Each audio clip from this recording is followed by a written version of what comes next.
thought it was very informative and instructional, entertaining as well. They had better come see it. It's great. It's an excellent presentation of all aspects of falling. I thought it was wondrous for all of us, and it can help us to stay alive longer too. Oh, it was just wonderful.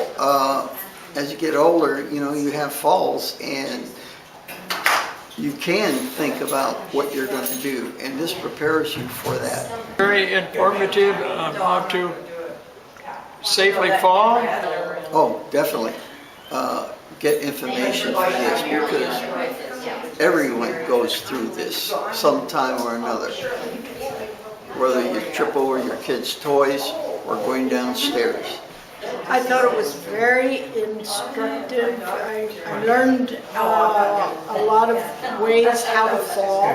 And how to recover once you're down. Because I was taking care of my 96-year-old mother and didn't know how to get her up. I volunteered for a hospice. We weren't allowed to help anybody up because we didn't have the right techniques and we were told not to. So this has been great. I think it'd be a good investment in protection for themselves and loved ones to be aware of fall prevention as well as how to handle a fall. Very, very well done.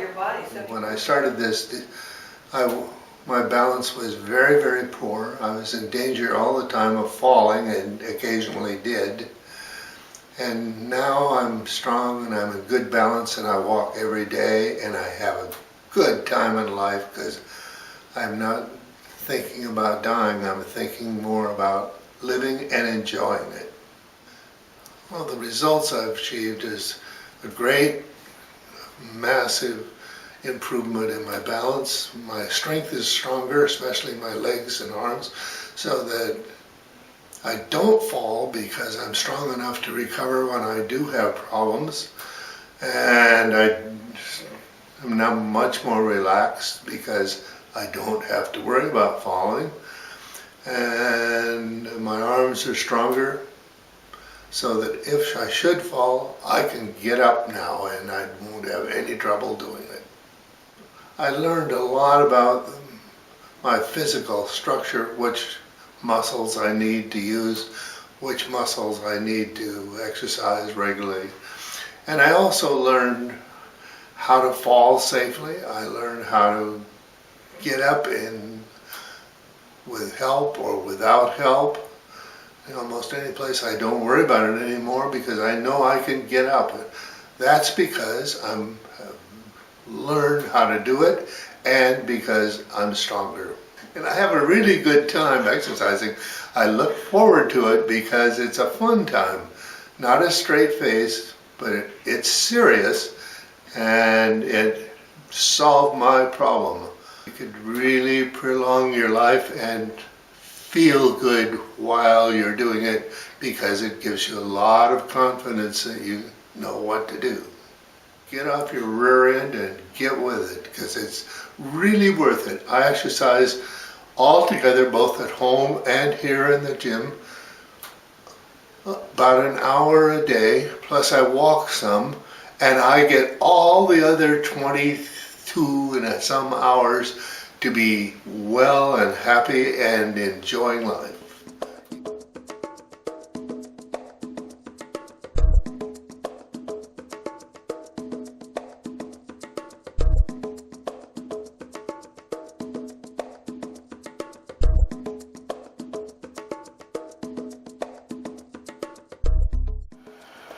Hello, my name is Tim Rabatoy. I'm a strength and conditioning specialist and the creator of the Falling Solution System.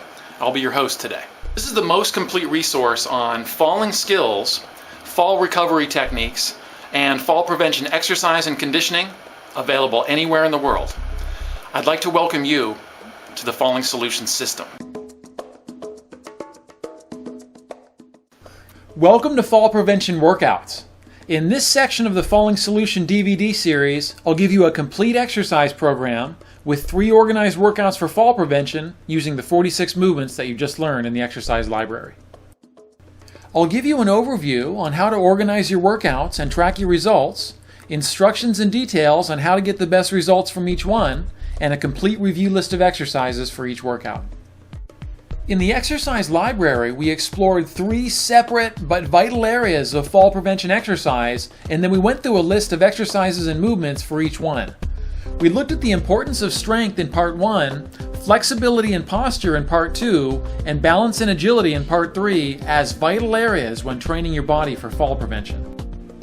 Each of the 3 workouts in this section covers one of the 3 vital areas of fall prevention training. Workout 1 will focus on building your strength and stability. Workout 2 will focus on improving your flexibility and posture. And then Workout 3 will focus on improving your balance and agility to give you a complete and practical fall prevention exercise program.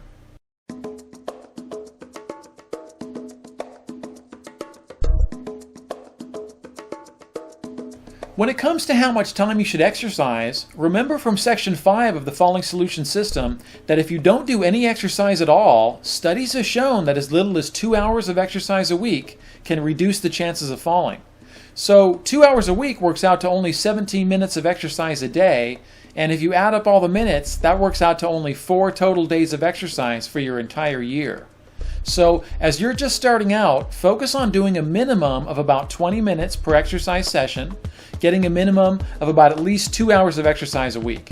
And then as you improve, try to add time to your workouts, and as John mentioned in the beginning, try to work up to an hour or so of solid exercise and activity every day to get the very best results.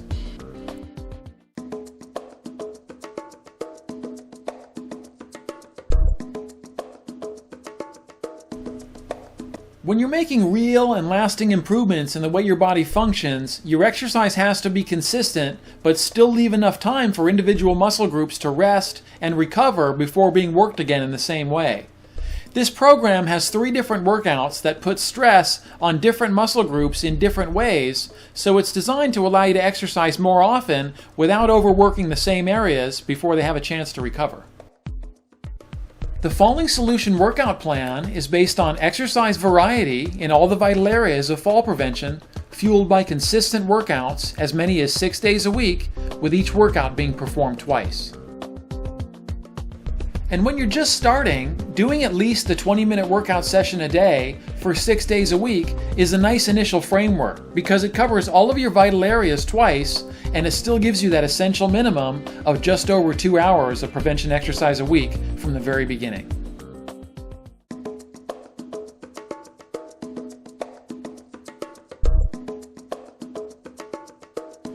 As you're working up to an hour, I know it gets difficult sometimes to take a complete hour block out of your day just to exercise. So if that's the case, don't worry about doing your workout all at once. Just try to break it up during different times of the day and work different exercises in as the day goes along. For a couple examples, you could do 2 30-minute sessions at different times, like in the morning and the afternoon, or even do a simpler 20-minute session at 3 different times during your day, and you could go through different exercises on your list during each session.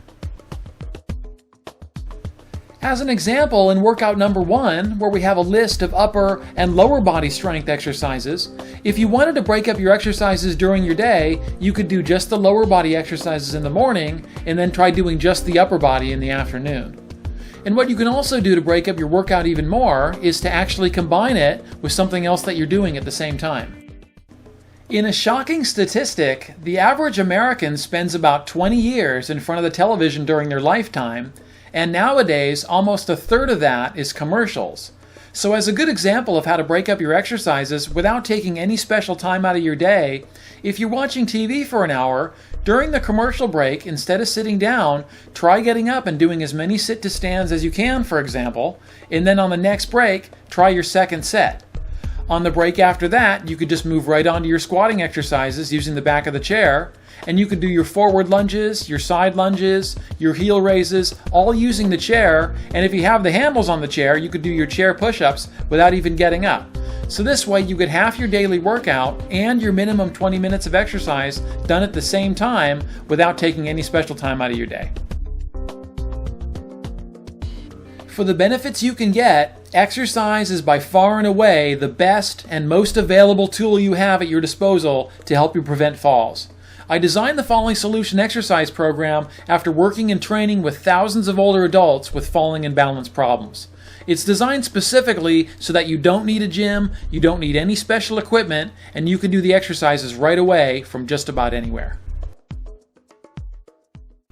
In workout number 2, where we have a list of flexibility exercises and a separate list of posture movements as well, just like workout 1, you could try doing them throughout the day, or you could try finishing one list in the morning and the other list later in the afternoon or evening if it makes it easier for you. And then to break up the exercises from workout number 3 for balance and agility, just like the other workouts, you can easily incorporate several of these movements into other parts of your day as well. Like when you're out taking a walk, you could try your walk with head turns, or line walking, or hip hiking. If you're around the house, you can try toe walking into one room and then heel walking into the next, for instance, or just balancing on one leg while you're cooking or watching TV.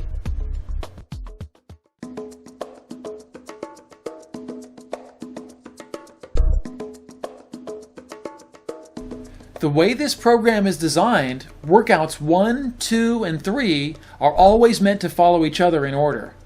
Up next, I'll give you several examples of different ways you can schedule this workout plan into your week so that it's great for fall prevention and it works great for you too.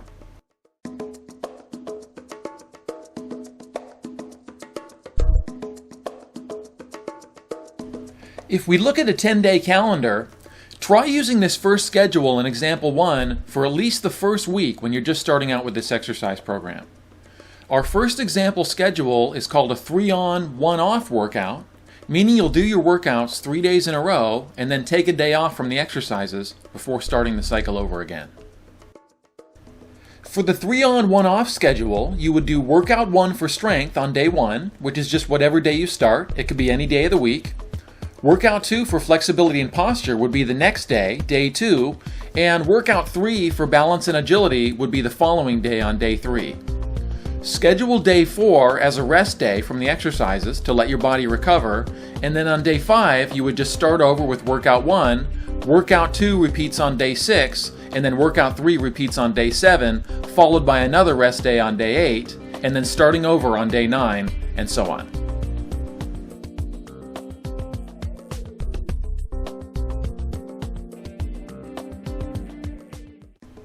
I designed the exercise program so that workout 2 for flexibility and posture acts as a rest and recuperation day from your strength workout on day 1.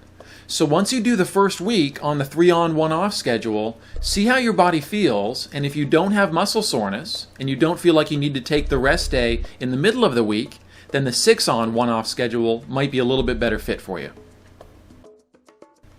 In the 6-on, 1-off schedule, you would do the same pattern as in example 1 with workouts 1, 2, and 3 scheduled 3 days in a row, and then instead of taking the rest day in the middle, just start your cycle over again with workout 1 on day 4, workout 2 on day 5, and workout 3 on day 6, and then reserve day 7 for your rest day before starting over again on day 8.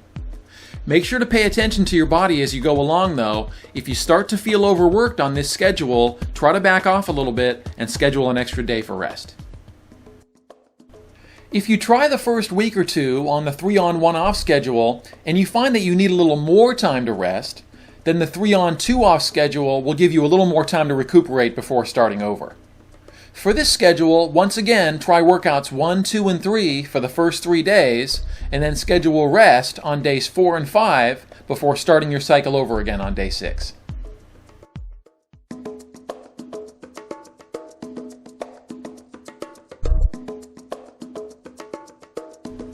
One of the hardest things about starting a new exercise program is keeping track of all your new exercises and being able to quickly and effectively track your results and chart your progress. Charting your progress by writing down the results of your individual exercises as you go along is important because you can use the information to see how you're improving and where you might need to pay more attention, but it also acts as a clear guide to what level you should be working at day to day to continue getting stronger and improving in all areas.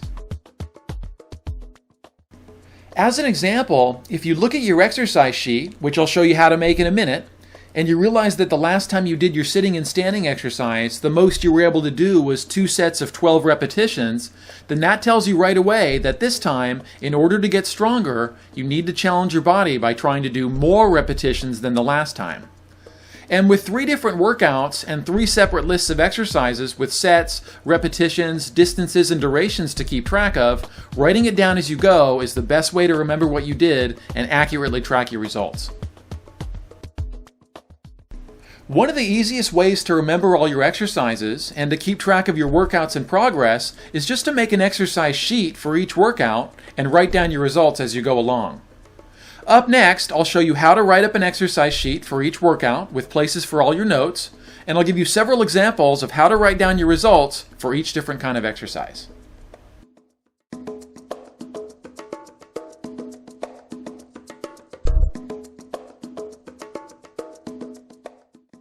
To make an exercise sheet, all you need is a regular piece of lined or plain paper. Your sheet should have the name of the workout at the top, and in this case we'll start with Workout 1. Workout 1 has 15 upper and lower body exercises in total, so we'll have them listed in numbered order down the left-hand side of our sheet, starting with all the lower body exercises first, followed by the upper body exercises. Make sure to have a line just above the exercises so you have a place to put the dates of your workouts as you go along. Charting your progress will differ just a little bit depending on the workouts and the exercise you're doing, so here's a few examples of how to write down your results to get you off to a fast start.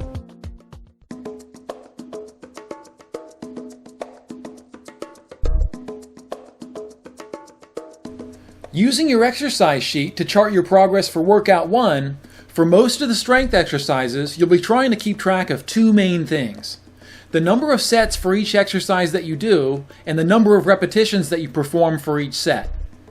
With exercises like the prone plank, however, you'll be trying to keep track of the number of sets and the duration of time you were able to hold your position. So I'll give you a couple examples on how to write down your results for these kinds of strength exercises. Looking at exercise 1 as an example, let's say you start your workout and you perform 2 sets of sitting and standing as many times as you can, and you find that you were able to do 12 repetitions on both sets. If you perform 12 repetitions, 2 sets in a row, under the corresponding date, you would just write 2 times 12, meaning 2 sets of 12, in the box next to your exercise.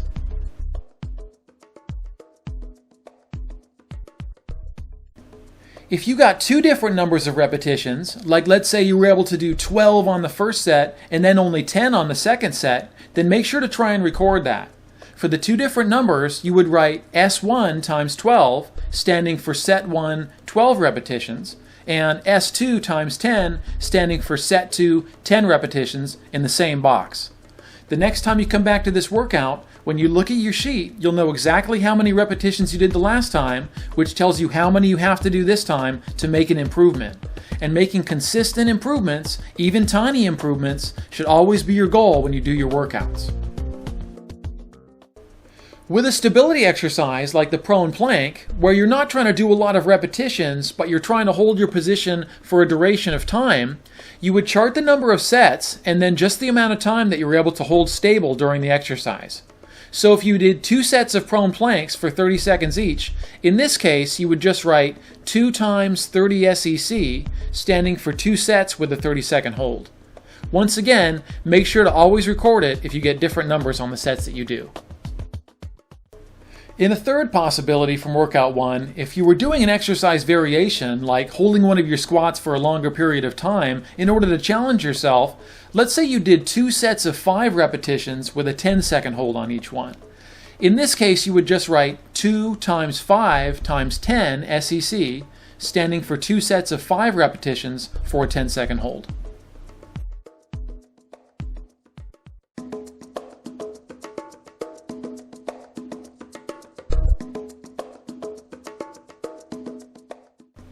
For charting flexibility and posture exercises from Workout 2, for the stretches like the hamstring stretch, where you're holding for a specific period of time, you'll be trying to write down the number of sets that you do and the duration of time that you hold each stretch.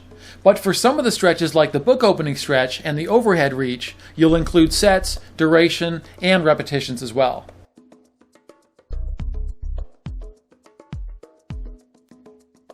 Using the hamstring stretch as an example, if you do the stretch 3 times on each side for a 30-second hold, you would just write down 3 times 30 SEC. Remember to always hold the stretch for the same period of time on each side. For stretches like the book opening, which is a little different style of stretch, you'll include repetitions as well. As an example, let's say you perform one set of 10 repetitions on each side with a 5-second hold on each one. In this case, you would just write 1 times 10 times 5 SEC, standing for one set of 10 repetitions for a 5-second hold.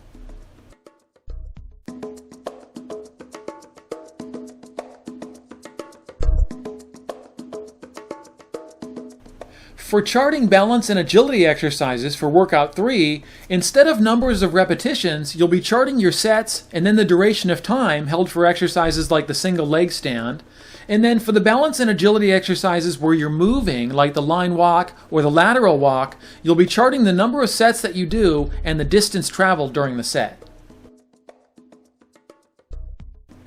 Using the single leg stand as an example, where the object is to try balancing on one leg for as long as possible, for this one, let's say you did 2 sets on each leg for as long as you could, and you estimate that you were able to balance about 30 seconds on the right leg, but only about 15 seconds on the left leg.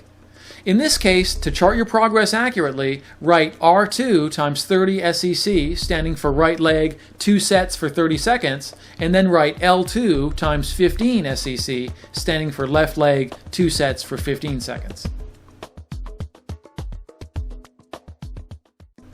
With the exercises where you're moving from workout 3, like the line walk, where you're not holding for time, but going for distance and seeing how long you can maintain your balance going heel to toe, you'll be trying to chart the number of sets that you do and the distance traveled during each set. So let's say you did 2 sets of line walking for about 50 feet. To chart your progress, just write down 2 times 50 FT, standing for 2 sets of 50 feet. The same charting method works for the rest of the movements from workout 3, where you go for a challenging distance until you have to rest.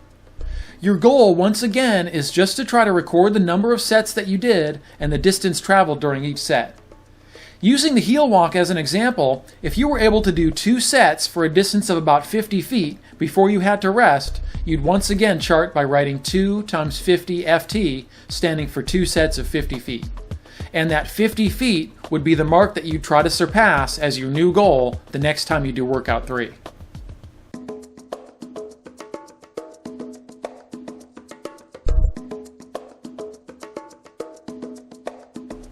One other thing that's essential to have on each exercise sheet is a place on the back for notes. Any factors that you feel are affecting your workout results for the day or your results for a particular exercise should go into the notes section of your sheet, including things like if you're feeling sore that day, if you haven't slept well and you're tired, or if you haven't eaten breakfast. Any of these factors can have a big effect on your exercise results for the day. Making notes lets you look back at your numbers and see what might have caused you to do better or worse on a particular day or on a certain exercise. If you're just getting over the flu, for instance, and your strength level is down, make sure to write that down in your notes. If you're wearing a new pair of shoes during your balance workout and your balance is a little better than in the old pair, make sure to write that down.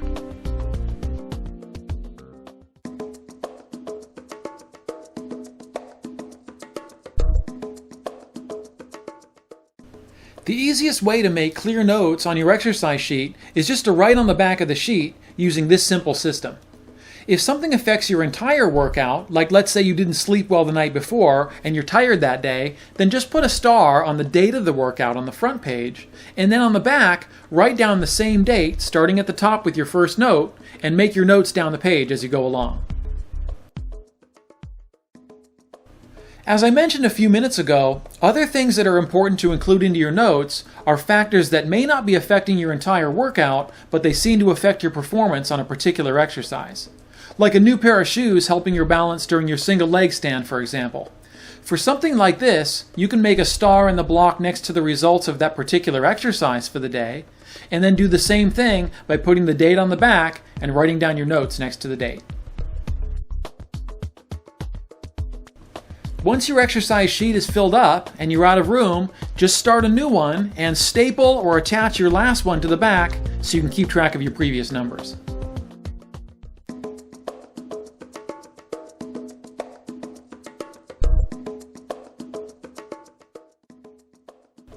For all 3 workouts in this section, make sure to warm up for about 5 to 10 minutes prior to starting your exercise for the day.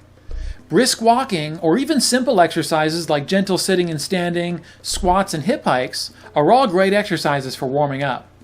Increasing your core temperature and warming up the muscles before you get started not only makes it safer for your body, but it can also help to ease some of the pain and stiffness in the joints as well.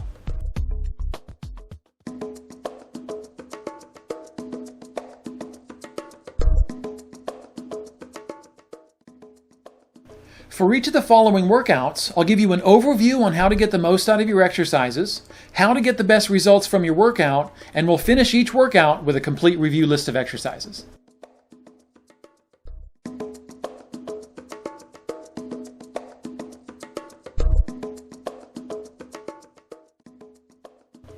Welcome to Workout 1, your strength and stability workout for fall prevention.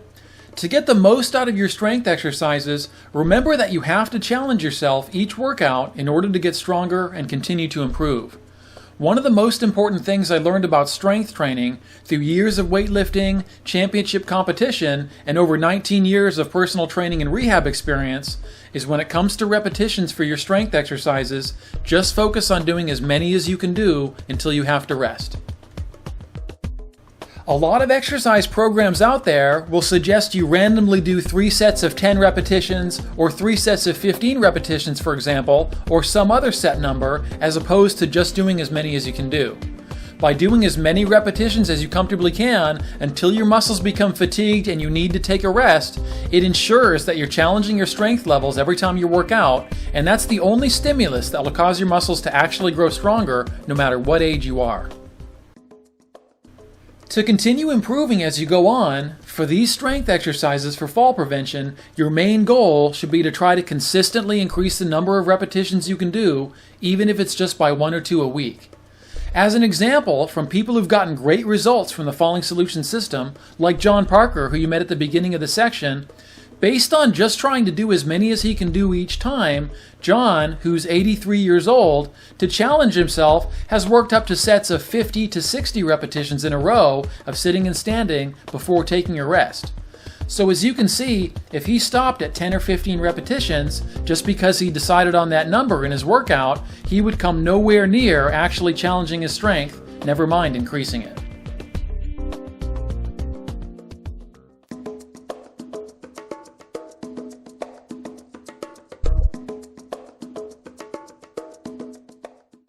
To get the best results from Workout 1, try doing 2 sets in a row of each strength exercise with as many repetitions as you can each time before moving on to the next exercise.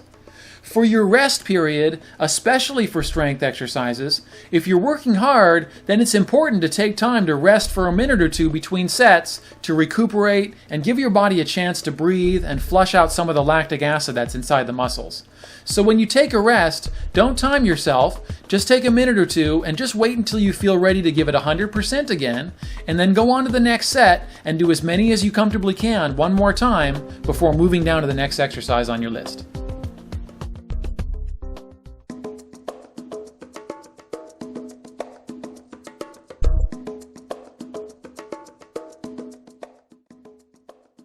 Up next, I'll give you a review list of the 15 strength exercises included in Workout 1. For step-by-step instructions, variations, alternatives, and challenges for each of these strength exercises, make sure to watch Part 1 of the Fall Prevention Exercise Library.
Welcome to Workout 2, your flexibility and posture workout for fall prevention. Flexibility and posture exercises work closely together and help to complement each other in a lot of ways. For instance, by improving the flexibility of your chest muscles with the book openings, the overhead reaches, and the snow angels, it makes it easier to improve the posture of your shoulders and your upper back with the elbow press, the shoulder press, and all of the standing posture movements.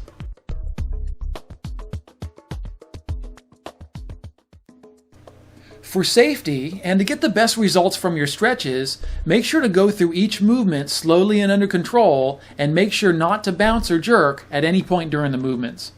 Just like with strength or balance, improvements in flexibility take a little time, so don't try to force stiff muscles, just pull gently until you feel a good stretch without pushing to the point of pain.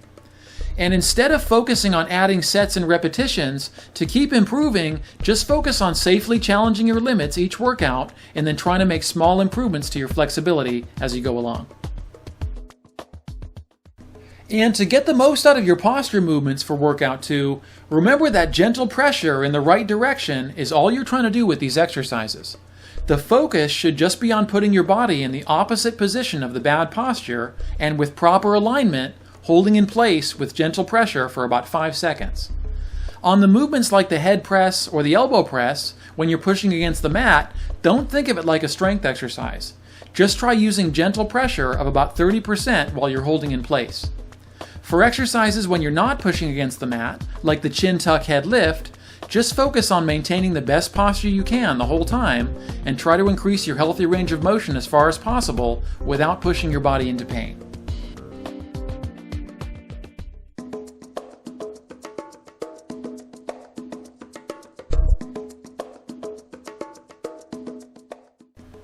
For stretches like the hamstring stretch, where you're doing one leg at a time, make sure to stretch for an equal amount of time on each leg.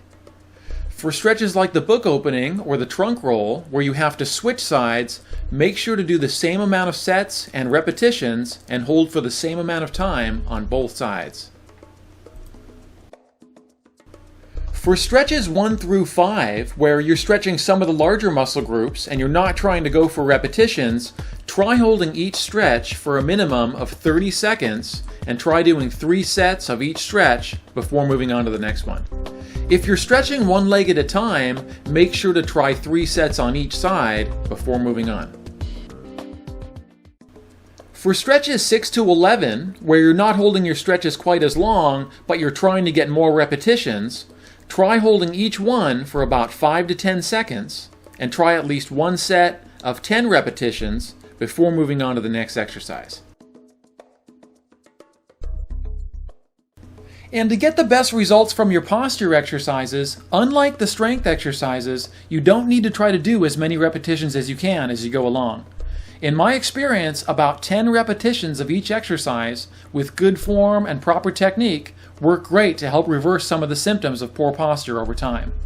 For each posture exercise, try doing 2 sets of about 10 good repetitions with a 5-second hold on each one before moving on to the next exercise. Just like the stretches, to continue to improve, instead of adding more sets and repetitions, just try to be consistent with your workouts and try to build on the improvements that you make as you go along. And always try to remember, once you start these posture movements, to get the best results and lasting results, you not only have to exercise, but you have to start trying to maintain good posture habits as well when you sit, stand, and exercise to help support the changes that the workout can make.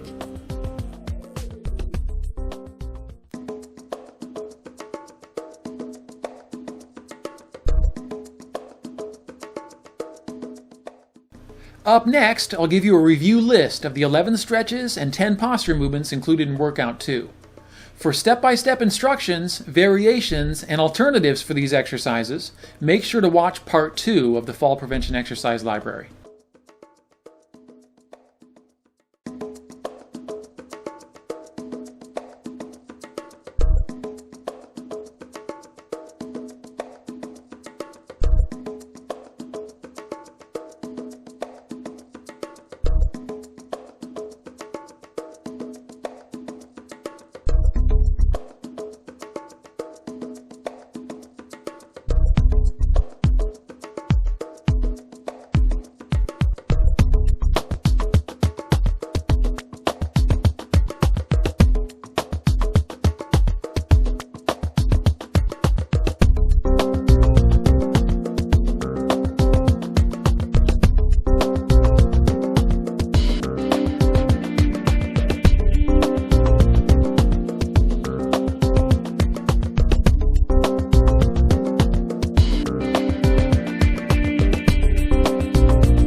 Welcome to Workout 3, your balance and agility workout for fall prevention. To get the most out of your balance and agility exercises, similar to the strength exercises in Workout 1, you need to challenge yourself as you move on to continue to improve. So if you're standing on one leg for balance, try to increase the amount of time that you can hold in place each workout, even if it's just a couple of seconds. And for your moving exercises like the heel walk and the agility and lateral walks, to keep improving, instead of doing the same distance each time, try to find a distance that challenges you and then try to increase it as you get stronger.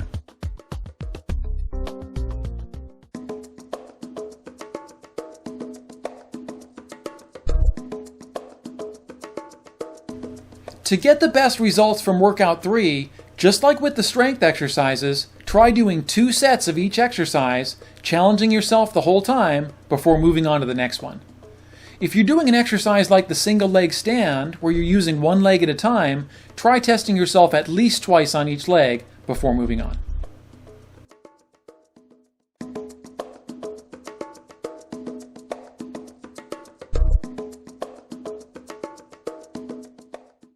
Up next, I'll give you a review list of the 10 balance and agility exercises included in Workout 3. For step-by-step instructions, variations, alternatives, and challenges for each of these movements, make sure to watch Part 3 of the Fall Prevention Exercise Library.